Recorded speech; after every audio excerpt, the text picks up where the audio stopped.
arkadaşlar. Pandemi döneminde canlı yayın konuğumuz olan İstanbul Esenyurt Üniversitesi'nde bugün misafiriz. Canlı yayın sonrasında bize ilettiğiniz soruları yanıtlayacağız ve üniversitenin fiziki alanlarını sizlere ulaştırmaya çalışacağız.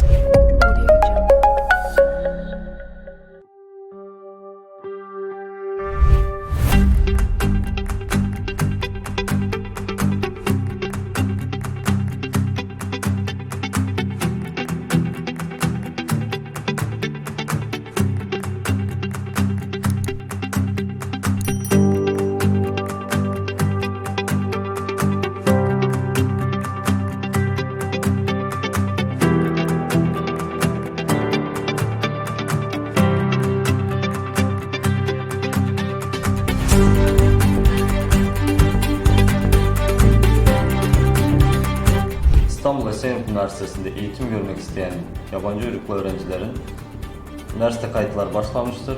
Üniversiteye kayıt olmak isteyen öğrencilerin resmi internet sitesinden başvurabilirler. İsterlerse de bizim acento üzerinden indirimli olarak kayıt yaptırabilirsiniz. Malumunuz bugünden artık uçuşlar da başladı bazı ülkelere. 15 Temmuz itibariyle tamamen yurt dışına uçuşlar başlayacak. Bazı programlar, kontenjanlar hızlı doluyor. Kayıtlar için geç kalmayın.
Burak Bey, kısaca İstanbul Esenyurt Üniversitesi'ni tanıtır mısınız?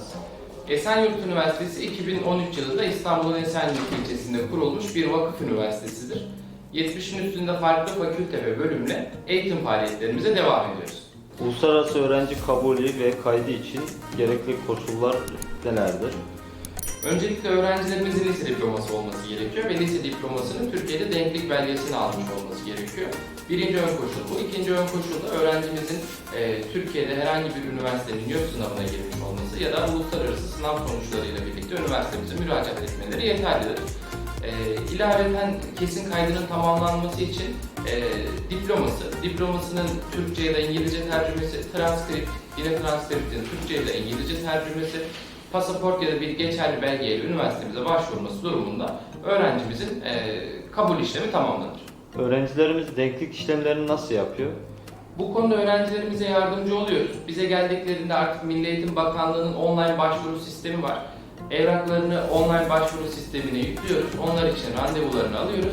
Randevu tarihlerinde asıl evraklarıyla birlikte milli eğitime gitmeleri, denklikleri almaları için yeterli oluyor. Üniversitemizde yaş sınırı var mıdır yani kayıtlar için? Biz herhangi bir yaş sınırlaması koymadık. Yani eğitim almak isteyen her öğrenci istediği yaşta üniversitemize başvurabilir. Çünkü eğitimin yaşı yoktur, öğretimin de yaşı yoktur. Yani onun için dileyen öğrencimiz istediği yaşta burada gelip üniversite eğitimini tamamlayabilir. Bu arada kesin kayıtlar ne zaman başlayacak? Başladı mı yoksa? Kesin kayıtlarımız 9 Haziran'da başladı. 15 Aralık'a kadar bu sene Yükseköğretim Kurumu bize hak tanıdı. Yani 9 Haziran'la 15 Aralık arasında kontenjanımız tabii ki oranında öğrencilerimizin kesin kayıt işlemlerini tamamlıyoruz. Kesin kaydı yapılan öğrencilerimiz biliyorsunuz ki Türkiye'de yasal olarak ikamet etmeleri için bir ikamet başvuruları yapılması gerekiyor. Bu işlemlerin tamamını biz üniversite olarak kendimiz koordine ediyoruz. Öğrencimizin başvurusunu yapıyoruz, randevusunu alıyoruz, randevu tarihinde evraklarını götürüyoruz. İkamet belgemizi alıyoruz ve öğrenci ikametini bizden teslim alabiliyor. Peki hangi dillerde eğitim veriliyor üniversitede? Türkçe ve İngilizce bizim eğitim dillerimiz. Öğrencilerimiz seçtiği bölüme göre dil yeterliliğini tamamlamak zorunda. Şayet bir Türkçe bölümde okuyacaksa TÖMER sınavına girecek ve sınavı başarılı olması durumunda bölüme devam edecek. Olmadığı durumda üniversitemizin TÖMER biriminde bir yıl hazırlık eğitimi alacak. Yine aynı şekilde İngilizce programlarımız için de süreç aynıdır. Yani öğrencimizin eğer ki uluslararası alanda geçerli bir dil yeterlilik sınavı yok ise burada sınava girecek. Sınav sonucu olumlu olursa bölüme devam edecek. Sınav sonucu olumsuz olursa da kendi bünyemizde hazırlık okuyacak. Dil yeterlilik sınavı soruları hakkında bir... Tabii ki şimdi dil yeterliliğini bizim test edebilmemiz için öğrencinin okuma becerisini, yazma becerisini, konuşma becerilerini ölçmemiz gerekiyor. Yani dolayısıyla bu sınav tek aşamada gerçekleşecek bir sınav değil. Yazılı, sözlü ve uygulamalı sınav var. Bu sınavlar sonrasında Türkçe için B2 ve üzeri sertifikalar bölümü başlamak için yeterlidir. Neden İstanbul Esenyurt Üniversitesi tercih etmeli öğrencimiz? Evet, bunu aslında canlı yayında da biz paylaşmıştık sizinle birlikte. Üniversite sadece öğrenciye akademik bilgiyi yükleyen bir kurum olmamalı. Aynı zamanda öğrencinin alanıyla ilgili iş yeteneğini de geliştiriyor olabilmeli. İstanbul Esenyurt Üniversitesi yapmış olduğu işbirliği çalışmalarla birlikte çocukların saha deneyimiyle birlikte hayata başlamaları, üniversite eğitimlerini tamamlamasını sağlıyor. İstanbul Esenyurt Üniversitesi'ni tercih eden öğrencilere en büyük vaat ettiğimiz şey budur. Uluslararası öğrenciler değişim programlarından yararlanabilirler mi? Evet, üniversitemiz Erasmus üyesi bir üniversitedir. Erasmus kapsamında 180 farklı üniversiteyle bizim anlaşmamız vardır. Dileyen öğrencilerimiz ilgili kriterleri yerine getirmek koşuluyla eğitimlerinin bir dönemini yurt dışında Avrupa'da alabilirler. Uluslararası öğrenciler burada kalma için konaklama imkanları nasıldır? Üniversitemiz çevremizde bulunan bütün yurtlarımızla anlaşma yapmıştır. Bu bağlamda öğrencilerimiz biz yurtlarımızla gönderiyoruz. Kendi bütçelerine göre bir yurt imkanı seçebiliyor. Farklı şekilde konaklayabiliyor. Tek kişilik odalarda ya da paylaşım odalarda kalabiliyor. Yine aynı şekilde İstanbul'da eğer ki öğrencilerimiz arkadaşlarıyla birlikte bir arkadaş evi tutmak istiyorlarsa yine bu konuda da biz yardımcı oluyoruz.